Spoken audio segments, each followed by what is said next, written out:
Este é o segundo vídeo da série Psicologia das Massas e Análise do Eu. Neste vídeo, basicamente, vamos tratar de uma dualidade já muito debatida nas ciências humanas e sociais, qual seja a relação entre o individual e o social, agora na perspectiva da psicanálise de Freud. Freud se posiciona frente aos princípios apresentados por Gustave Le Bon e McDowell em relação à psicologia das multidões. Ele, primeiramente, descreve tais princípios e, na sequência, faz algumas críticas em relação a fenômenos que tais autores não explicaram satisfatoriamente no que se refere ao funcionamento da mente grupal. Tais lacunas deixadas pelos autores citados é que Freud tenta preencher. No decorrer do texto, a fim de lançar luz sobre tais princípios, Freud aborda e apresenta conceitos que já tinha trabalhado anteriormente em sua obra, tais como libido, pulsão, identidade, ideal do eu ideal, narcisismo e identificação. Sabe-se que por volta de 1921, Psicologia das Massas e Análise do Eu tinha como base teórica o quarto ensaio de Totem e Tabu, os artigos sobre o narcisismo, luto e melancolia, além de reflexões sobre o hipnotismo e sugestão. No entanto, o foco principal da discussão do tema desse ensaio volta-se basicamente para a relação entre psicologia da mente grupal e as possíveis alterações que se sucedem na psicologia da mente individual. Há também a ênfase ao estudo e investigação das estruturas da mente, digamos assim, sobretudo em termos de análise do eu, como o próprio título do ensaio indica. Já na introdução do livro, o Freud lança uma questão impactante. Em síntese, ele questiona justamente a oposição entre psicologia individual versus psicologia social. A citação de Freud mostra que não se pode se contrapor uma psicologia individual à psicologia social, pois, em última análise, não existe um sujeito individual e um sujeito social. Para o pai da psicanálise, a psicologia individual é, ao mesmo tempo, psicologia social. Isto porque, desde muito cedo, na vida psíquica do indivíduo, o outro entra em consideração de maneira bem regular, como diz Freud, ou seja, como um modelo, um objeto, um auxiliar ou um adversário. Vamos ver cada um deles. Como modelo, o outro, o pai, por exemplo, aparece como referência, que indica nosso vir a ser. Trata-se do tema da identificação, ou seja, identificação com aquele que detém a função paterna como modelo.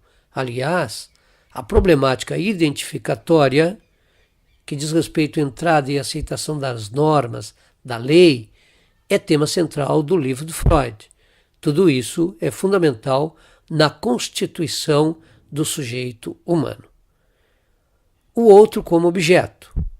Bem, aí temos a relação constituída pelo outro e o próprio sujeito. Trata-se da relação justamente de alteridade do tipo libidinal, incluindo o caráter ambivalente desta relação, ou seja, aproximação, distanciamento, amor, ódio, segurança, perseguição.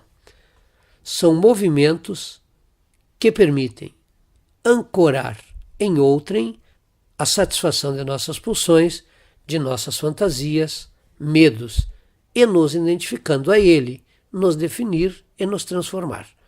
Isso engloba o caráter sexual objetal e de tipo narcísico inerentes à comunicação humana. O outro como auxiliar e oponente. Aqui trata-se das ações de solidariedade e honestidade.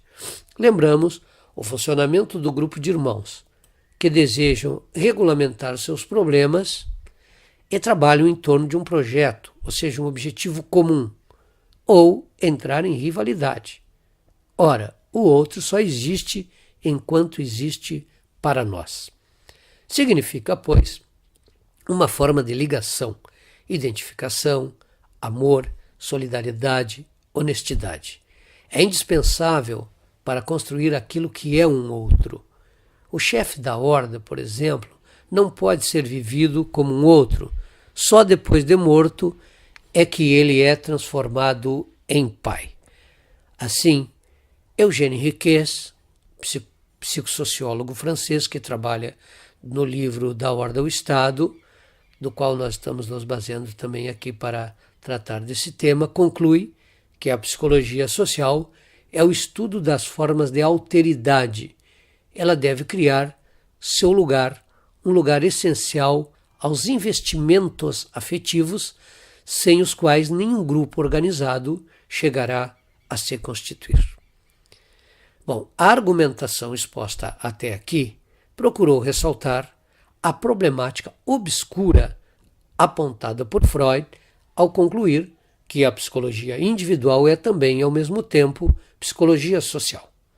Como podemos perceber, não há como se contrapor uma psicologia individual da psicologia social, uma vez que não existe um sujeito individual de um lado, como eu já tinha dito, e um sujeito social de outro. O que existe é um sujeito com sua individualidade, com sua singularidade, mas que está concomitantemente inserido em um contexto social, um contexto cultural, um contexto político e histórico, que também o determina. Por isso ele é um sujeito individual e, ao mesmo tempo, um sujeito social. Aprofundando um pouco mais tal problemática, significa dizer que o sujeito humano se constitui a partir da relação estabelecida, desde quando criança, com o outro. É este outro que nos olha, que nos ama, que nos fala, nos acolhe. Nós só existimos enquanto seres humanos quando somos reconhecidos pelos outros. Tem início por nossos primeiros educadores, nossos primeiros objetos. É através da presença dos outros que ocorre a constituição de nosso psiquismo, ou seja, a divisão do psiquismo em isso, em eu, em super-eu e ideal do eu. Ademais, o ser humano só pode se constituir quando investido afetivamente. A mãe, por exemplo, faz da criança um pequeno ser humano, enquanto a criança faz dela uma mulher-mãe. Ambos experimentam um amor diferente daquele atribuído ao parceiro adulto. São investimentos afetivos que geram sentimentos dos mais diversos. É o dom do amor com seus sentimentos, inclusive ambivalentes. Na relação com o outro, o indivíduo busca a satisfação de seus impulsos instintuais, que fazem parte dos processos narcísicos. Logo, o que se contrapõe ao social para Freud é o narcisismo, sabendo que é por meio dele que o eu sofre influência parcial e por vezes total do outro. Há uma clara diferença do que um indivíduo isolado recebe influência de um número reduzido de pessoas, família, por exemplo. Porém, quando este indivíduo passa a fazer parte de um grupo maior, ele recebe influência de um grande número de pessoas. Este grupo, por sua vez, se reúne com um objetivo em comum, um projeto comum, e seus componentes, ou elementos, passam a agir instintivamente. Contudo, essa forma instintiva de agir se difere da natural, uma vez que só emerge quando o indivíduo está em grupo. Esse fenômeno é chamado de instinto social. Freud aponta claramente, assim, os limites da psicologia individual, já que a conduta de cada indivíduo vai depender das relações estabelecidas com os outros, indivíduos, grupos e organizações. Essas relações, em uma análise mais profunda, podem ser remanejadas e transformadas. Aliás, uma análise individual pode acarretar em efeitos sociais. No próximo vídeo dessa série, continuaremos com essa temática. Aguardem, eu volto.